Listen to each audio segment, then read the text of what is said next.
सर्वेभ्यो सर्वाभ्यास नमो नमः। स्वागत है आप सभी को इस कक्षा पर।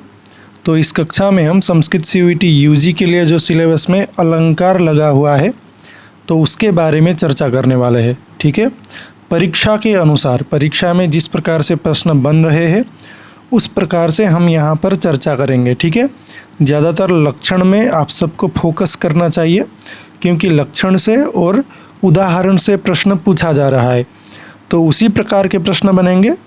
तो ज़्यादातर हम यहाँ पर लक्षण में और उदाहरण में फोकस करके यहाँ पर अध्ययन करेंगे। ठीक है, और अगर विस्तृत पूर्वक आपको जानकारी चाहिए तो अलग अलग अलंकारों को मैं अलग अलग से एक एक कक्षा में लेकर के आऊँगा विस्तृत व्याख्या सहित। ठीक है, तो वह बाद में आप सब देख लीजिएगा। तो शुरू करते हैं यहाँ पर कक्षा को। तो सबसे पहले अलंकार यानी क्या है। ठीक है, तो लोक में जिस प्रकार से आभूषण शरीर की शोभा बढ़ाने में सहायक होते हैं, है ना, उसी प्रकार काव्य में उपमादि अलंकार की उसकी चारुता की अभिवृद्धि करते हैं। ठीक है, काव्य में उपमादि अलंकार उसकी सुंदरता को वृद्धि करते हैं, जिस प्रकार से मनुष्य आभूषण आदि से अपनी शरीर की शोभा को वर्धन करते हैं। ठीक है, वस्तुतः काव्य के शोभादायक तत्व को ही अलंकार कहते हैं। काव्य के वस्त्र यानी शोभा वर्धन कारक जो वस्त्र है, तत्व है, उन सबको अलंकार कहते हैं। जैसे शब्दार्थयोरस्थिरा ये धर्माः शोभातिशयिनः रसादीनुपकुर्वन्तो अलंकारास्तेंगदादिवत्, ऐसा लक्षण अलंकार का मिलता है।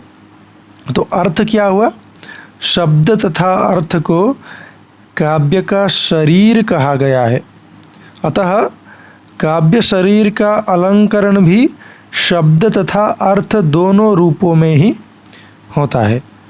जो अलंकार शब्दों के द्वारा काव्य में चारुता की अभिवृद्धि करते हैं वे शब्दालंकार कहे जाते हैं, जैसे अनुप्रास, यमक, श्लेष आदि। और जो अलंकार अर्थ के द्वारा काव्य की चारुता की अभिवृद्धि करते हैं वे अर्थालंकार कहे जाते हैं, है ना, उपमा, रूपक, उत्प्रेक्षा इत्यादि। तो वस्तुतः 3 प्रकार के होते हैं अलंकार, शब्दालंकार, अर्थालंकार और उभयालंकार, यानी शब्द और अर्थ एक साथ।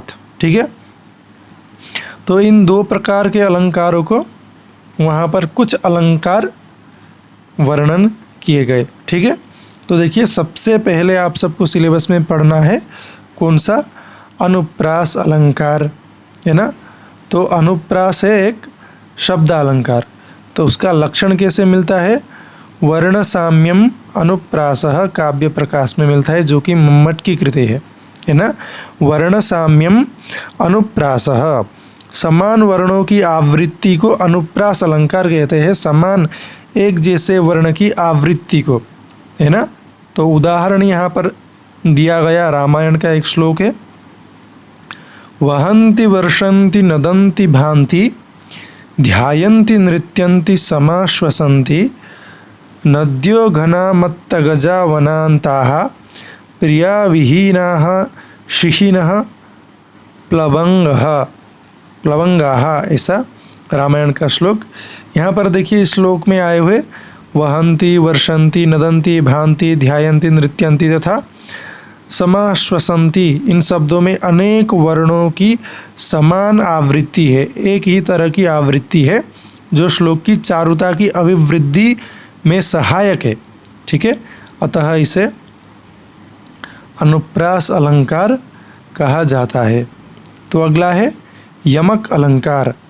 तो यह परीक्षा में पूछा गया है, ध्यान रखिए।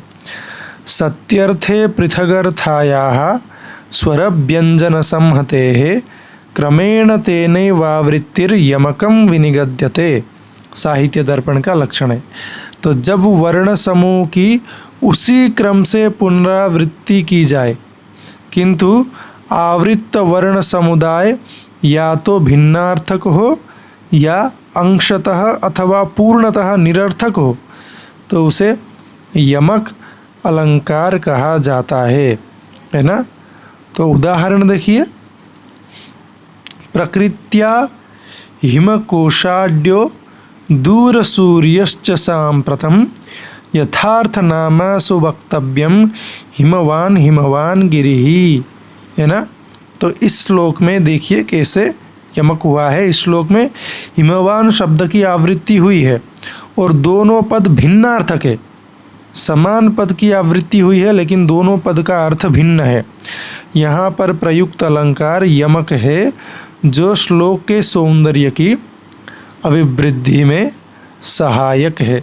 ठीक है, तो लक्षण याद कर लेंगे और उदाहरण याद कर लेंगे तो हो जाएगा आप सबको। चलिए अगला क्या है, तो अगला है अर्थालंकार जो कि उपमा है। साधर्म्यम उपमा भेदे, ऐसे काव्य प्रकाश में लक्षण मिलता है। साधर्म्यम उपमा भेदे पूर्णा लुप्ता च साग्रिमा, ऐसे लक्षण मिलता है। ठीक है, तो देखिए, दो वस्तुओं में भेद रहने पर भी जब उनकी समानता प्रतिपादित की जाती है तो वहाँ उपमा अलंकार होता है। दो वस्तुओं में भेद है, अलग अलग वस्तु है लेकिन समानता प्रतिपादित की जा रही है ना। रवि संक्रांत सौभाग्य स्तुषारारुण मंडल निश्वासांध इवादर्शस चंद्रमा न प्रकाशते, इस प्रकार से रामायण का श्लोक है। यहाँ पर देखिए कैसे बना। यहाँ पर सूर्य के प्रकाश से मलिन चंद्रमा की उपमा निश्वासों से मलिन आदर्श से दी गई है ना। यह उपमा श्लोक के अर्थ की चारुता वृद्धि में सहायक है। सूर्य के प्रकाश से मलिन चंद्रमा निश्वासों से मलिन आदर्श यानी दर्पण, निश्वास यानी श्वास निश्वास, उससे मलिन जो दर्पण है उससे उपमा किया गया है, इसीलिए उपमा अलंकार। उपमा में मूलतः चार तत्व होते हैं, उपमेय, उपमान, साधारण धर्म और वाचक शब्द। ठीक है, तो ये सामान्यतः ज्ञान कीजिए। फिर चलिए अगला है रूपक। तद रूपकम अभेदो य उपमानोपमेयो, उपमान और उपमेय में अभेद अगर हो जाए, अभेद भेद नहीं, तो उसे रूपक कहते हैं। अतिशय सादृश्य के कारण जहाँ उपमेय को उपमान का रूप दे दिया जाए अथवा उपमेय पर उपमान का आरोप कर दिया जाए तो वहाँ रूपक अलंकार होता है ना। तो देखिए उदाहरण क्या है। अनलंकृत शरीरोपि चंद्रमुख आनंदयति मम हृदयम, ऐसे यहाँ पर प्राप्त होता है। ठीक है, तो इस वाक्य में प्रयुक्त चंद्रमुख शब्द में रूपक अलंकार है। यहाँ पर मुख पर चंद्रमा का आरोप होने से रूपक अलंकार होता है। ठीक है, तो उत्प्रेक्षा देखिए, भवेद संभावनोत्प्रेक्षा प्रकृतस्य परात्मना, तो ऐसा पूछा जा सकता है। यह साहित्य दर्पण का लक्षण है, भवेद संभावनोत्प्रेक्षा प्रकृतस्य परात्मना। ठीक है, पर उपमान के द्वारा प्रकृत उपमेय की संभावना को उत्प्रेक्षा अलंकार कहते हैं, है ना। उपमान के द्वारा उपमेय की संभावना को उत्प्रेक्षा अलंकार कहते हैं। तो देखिए उदाहरण क्या है। पतितैः पतमानैश्च पादपस्थैश्च मारुतः कुसुमैः पश्य सौमित्रे क्रीडन्निव समन्ततः। यहाँ पर वायु के द्वारा पुष्पों के साथ की जाने वाली क्रीड़ा की संभावना में उत्प्रेक्षा अलंकार किया गया है। तो अर्थांतर न्यास देखिए, भवेदर्थांतरन्यासो अनुशक्तार्थांतराभिधा, है ना। चंद्रालोक में ऐसा लक्षण मिलता है। मुख्य अर्थ का समर्थन करने वाले अर्थांतर का प्रतिपादन अर्थांतरन्यास अलंकार कहलाता है ना। तो उदाहरण देखिए, यह स्वभावो हि यस्यास्ति सनित्यं दुरतिक्रमः स्व यदि क्रियते राजा तत्किं नाशनात्युपानहम, है ना। यहाँ पर पूर्वार्ध के वाक्यार्थ का समर्थन, पूर्वार्ध के वाक्यार्थ का समर्थन उत्तरार्ध के वाक्यार्थ द्वारा किया गया है, इसीलिए यहाँ पर अर्थांतरन्यास अलंकार है। ठीक है, चलिए तो अनुप्रास का लक्षण देखते हैं। वर्ण साम्यम अनुप्रासश्छेक वृत्तिगतो द्विधा सो नेकस्य सत्कृत सकृत पूर्वः एकस्याप्य सकृत परः, है ना। तो दो प्रकार के हैं, छेकानुप्रास और वृत्त्यानुप्रास, फिर लाटानुप्रास करके भी प्राप्त होता है। तो छेकानुप्रास का उदाहरण देखते हैं। ठीक है, तो छेकानुप्रास का अगर लक्षण जानना चाहे तो सो अनेकस्य सुकृत पूर्वः, ऊपर में मिला था ना, तो वही है छेकानुप्रास का। ततो ऋण परिस्पंद मंदी कृत वपुस्ससी दधे काम परीक्षाम कामिनी गंड पांडुताम। तो ऐसा छेकानुप्रास अलंकार का उदाहरण है। फिर वृत्त्यानुप्रास जो है उसका एकस्याप्य सकृत परः, ऐसा मिला था ना। तो वृत्त्यानुप्रास में वृत्ति 3 प्रकार की होती है।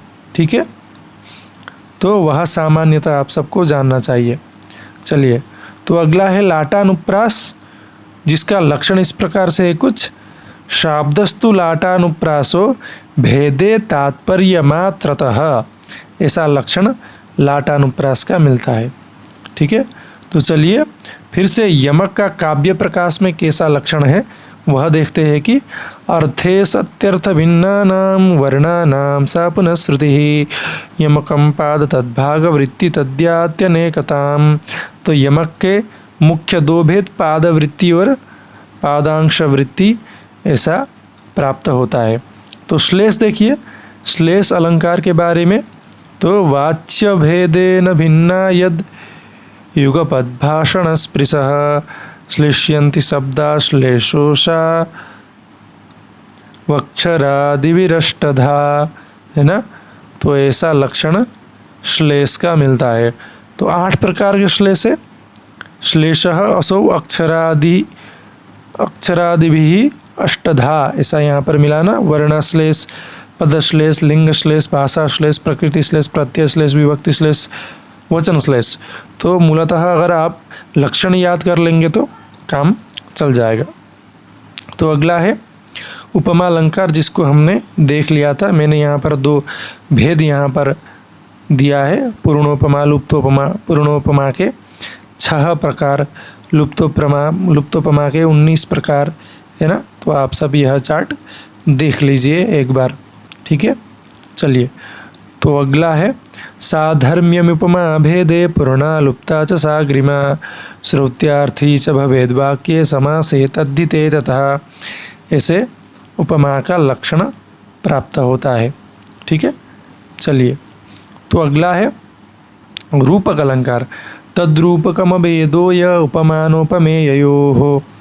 ऐसे रूपक अलंकार का मिलता है लक्षण। तव मुखचंद्रम रम्यम, इस प्रकार से उदाहरण हमने देखा ही था। यह भेद रूपक अलंकार का आप सब ध्यान कीजिए। ठीक है, तो चलिए उत्प्रेक्षा अलंकार। संभावनमथोत्प्रेक्षा प्रकृतस्य समेनयत्। संभावनमथोत्प्रेक्षा प्रकृतस्य समेनयत्, ऐसा लक्षण है। उन्मेषं यो मम न सहते जाति वैरी निशाया मिंदोरिंदी वरदलदृशा तस्य सौंदर्यदर्पः नीतशान्तिं प्रसभमनया वक्त्रकान्त्येति हर्षाल लग्ना मन्ये ललिततनुपते पादयोः पदलक्ष्मी। ऐसा उदाहरण प्राप्त होता है। फिर अगला है लिम्पतीव तमोंगानी वर्षति वाञ्जनं नभः असत्पुरुषसेवेव दृष्टिर्विफलतां गता। ऐसे उदाहरण मिलते हैं। तो अर्थांतरन्यास देखिए। सामान्यं वा विशेषो वा तदन्येन समर्थ्यते यत् सोऽर्थांतरन्यासः साधर्म्येणेतरेण वा। तो मूलतः 4 प्रकार के अर्थांतरन्यास अलंकार दिखाई पड़ते हैं।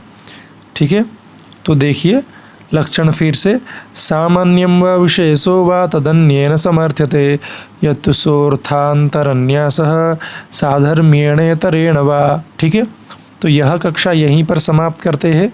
मिलते हैं अगली कक्षा में, तब तक के लिए धन्यवाद। नमो नमः।